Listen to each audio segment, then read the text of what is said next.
यह भी एक सत्य है कि आज विश्व की अर्थव्यवस्था वैश्विक है।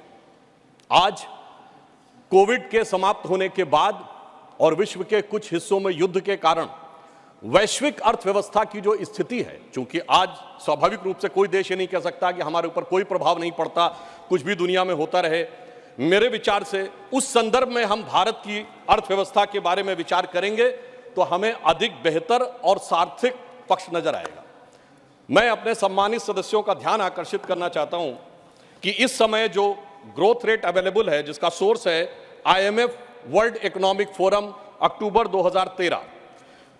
मैं छोटे मोटे देशों की बात नहीं कर रहा हूं, सामान्य देशों की बात नहीं कर रहा हूं। अमेरिका की 1.5 है %, European union 1.2, Germany 0.9, France 1.3, Italy 1.7, Spain 1.7, Japan 1, England 0.6, Canada 1.6 और अदर एडवांस कंट्रीज 2.2 और इसमें भारत 6.3।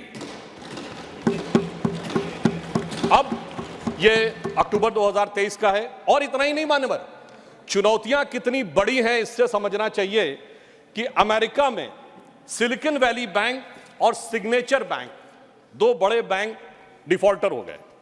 चाइना में वहां की सबसे बड़ी रियल एस्टेट कंपनी एवरग्रांड डिफॉल्टर हो गई। यह सामान्य बात नहीं है। दुनिया के दो बड़े देशों में इतनी बड़ी आर्थिक चुनौतियां हैं और उनके बीच में से मैं विनम्रता से पूछना चाहता हूं, हमारे यहां क्या कोई ऐसी स्थिति का आपको कोई उदाहरण मिला है?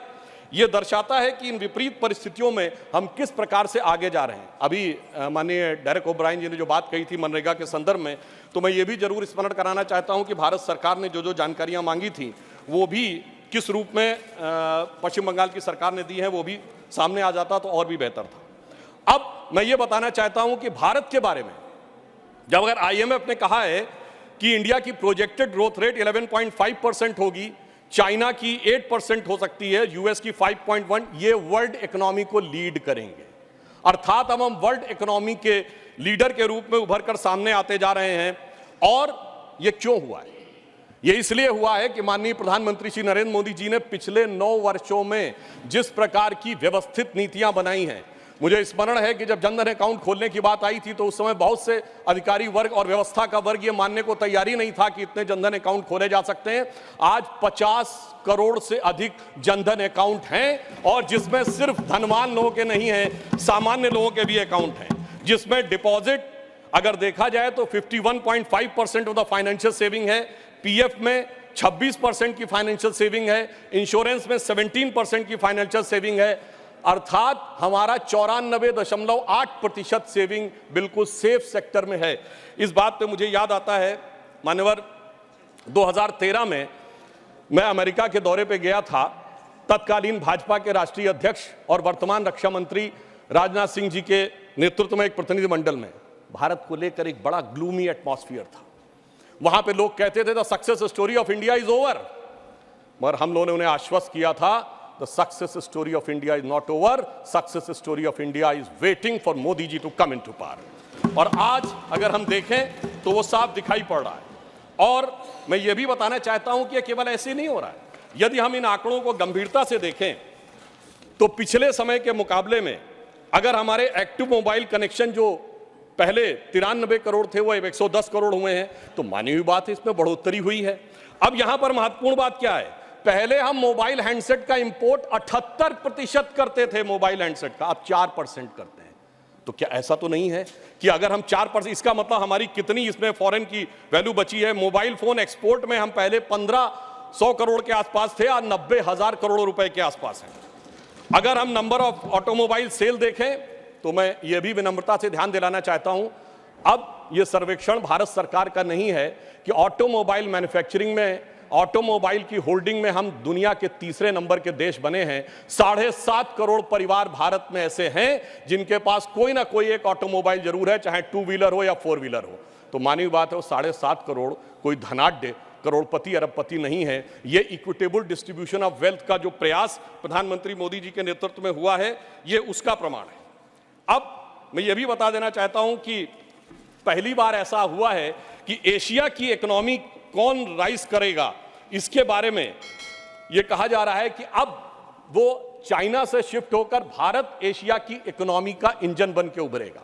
मैं एक और डाटा अभी बता देना चाहता हूं कि जो हमारे कंज्यूमर एसोसिएशन है उसने आंकड़ा दिया कि वर्तमान दीपावली का जो फेस्टिव सीजन गुजरा है और छठ का मिलाकर 4 लाख करोड़ रुपए की स्पेंडिंग हुई है, जिसमें छोटे सामान खरीदने से लेके घरेलू सामान खरीदने से लेके बर्तन, सोना चांदी, सारी चीजों में अगर 4 लाख करोड़ रुपए की स्पेंडिंग भारत की जनता ने की है तो कहीं ना कहीं ये अंधकार से निकलते हुए दीपावली के समान एक नई ज्योति के साथ भारत की अर्थव्यवस्था को ले जाने का एक संकेत भी दिखाता है। और मुझे यह भी याद आता है मान्यवर, जब मैं इंजीनियरिंग का छात्र था, एक दौर था जब भारत का, मैं 91 की बात कर रहा हूं, फॉरेन एक्सचेंज रिजर्व 1 बिलियन पे आ गया था।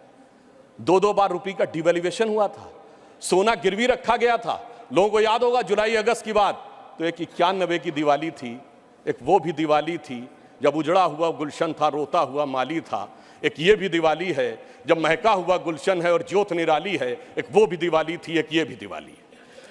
अब मैं यह भी कहना चाहता हूं कि अगर हम केवल कुछ आंकड़ों को देख लें कि हमारे बारे में दुनिया के जो बड़े बड़े आर्थिक विशेषज्ञ हैं वो क्या कह रहे हैं। स्टैंडर्ड्स एंड पुअर कहता है, as China's economy slowing the main engine of growth in Asia Pacific move away from the world second largest economy to South Asia and South East Asia, and Indian economy is expected to power ahead the next years of leading growth in the reason.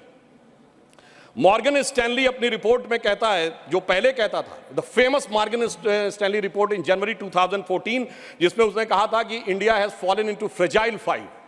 और the same Morgan and Stanley in October 2013 कहता है, describes India at its most preferred emerging market and increase its overweight stance in Indian equities. यानी वही जो कहता था कि हमारी अर्थव्यवस्था डूबने के कगार पे है, वो अर्थव्यवस्था अब हमारी उभरने के कगार पे उभरती हुई दिखाई पड़ रही है। Global economy is getting weaker and there are only a few bright spots such as US and India, says chief economist of the World Bank. A working paper released in April 2023 says, stacking up the benefits lessons from the Indian digital journey। इसका मुख्य कारण उन्होंने बताया है कि प्रधानमंत्री श्री मोदी जी के नेतृत्व में जो डिजिटल ट्रांसफॉर्मेशन हुआ है उसने भारत को एक नए स्वरूप में पहुंचाया है, और इसीलिए यह कहा है आईएमएफ ने कि इंडिया एक फास्टेस्ट ग्रोइंग इकोनॉमी के रूप में आगे बढ़ रहा है। और यह केवल ऐसे ही नहीं हुआ है, अगर आपने देखा कि लास्ट मंथ में फिच ने अपनी रेटिंग भारत की एक्सपेक्टेड ग्रोथ रेट 5.5 से बढ़ाकर 6.2 कर दी और चाइना की 5.2 से घटाकर 4.5 कर दी। इसीलिए मैं सिर्फ मेजर इकोनॉमी से कंपैरिजन कर रहा हूं। यह दर्शाता है कि दुनिया किस हालात में है और मोदी जी के नेतृत्व में हम किस हालात में हैं, इसे समझने की जरूरत है। और यह क्यों हुआ? क्योंकि हमारी वित्तीय नीतियां बहुत सार्थक और व्यवस्थित ढंग से आगे बढ़ी। सबसे ज्यादा इंफ्रास्ट्रक्चर अगर आप देखेंगे बजट में तो इंफ्रास्ट्रक्चर में हुआ। रेल, रोड, पोर्ट्स बने। गरीब कल्याण के लिए चाहे 80 करोड़ लोगों को कोविड के दौरान धन देने की जरूरत नहीं, मैंने कहा अनाज देने की जरूरत पड़ी। कई बार लोग प्रश्न करते हैं इसकी क्या जरूरत थी। मान्यवर, जब सप्लाई चेन्स खत्म हो गई थी, अगर आप किसी को पैसा दे देते तो वो चीज की व्यवस्था करता कहां से, इसलिए वो अनाज पहुंचाने की व्यवस्था थी। और अगर हम परचेजिंग मैनेजर इंडेक्स की बात करें तो अक्टूबर में 58.4 हुआ है, जो कि सर्विस सेक्टर में अगर हम देखें तो स्ट्रॉन्गेस्ट आउटपुट है पिछले 13 वर्षों में। मैन्युफैक्चरिंग सेक्टर में 28 कंसेक्यूटिव मंथ में वो बढ़ता हुआ 50.5 है अक्टूबर 2023 में। और डोमेस्टिक एयर ट्रैफिक में 11% की बढ़ोतरी हुई है अक्टूबर 2023 में। अब मैं अपने विपक्ष के सम्मानित सदस्यों के संज्ञान में लाना चाहता हूं, अगर एयर ट्रैफिक में बढ़ोतरी हो रही है तो मानी हुई बात है अर्थव्यवस्था में कुछ ना कुछ सुधार दिखाई पड़ रहा होगा। इसी कारण से यह दिखाई पड़ रहा है। सितंबर 2023 में जो इंडस्ट्रियल प्रोडक्शन है वो 5.8% की ग्रोथ के साथ लगातार ग्रोथ कर रहा है, जो अगस्त के अनुसार, अगस्त की तुलना से अगर पूरे देखें तो विगत 14 महीनों में सबसे अधिक है। अब अगर ओवरऑल एक्सपोर्ट देखें तो अक्टूबर में 9.43% ईयर ऑन ईयर बेसिस के ऊपर बढ़ा हुआ है, जो $62.26 बिलियन के आसपास पहुंचा है। सर्विसेज ट्रेड सरप्लस एक्सपोर्ट में हम 22% की वृद्धि करते हुए दिखाई पड़ रहे हैं। अक्टूबर 2023 का डाटा है। परंतु हम आए किस चुनौती से, यह भी ध्यान रखना चाहिए। बैंकिंग सेक्टर में एक बहुत बड़ी चुनौती थी। वो चुनौती ये थी कि उस जमाने में जितने नॉन परफॉर्मिंग एसेट्स थे, बैंकों को जो लोन दिए गए थे, वो हमारे लिए एक बहुत बड़ी चुनौती थी और एनपीए 2014-15 के टाइम में बहुत तेज गति से आगे बढ़ रहा था। अब आईएमएफ प्रोजेक्ट करता है कि इंडिया की ग्रोथ भी आगे बढ़ रही है, हमारा बैंकिंग सेक्टर काफी बेहतर तरीके से आगे बढ़ता हुआ दिखाई पड़ रहा। मैं इस संदर्भ में एक कोट करना चाहता हूं।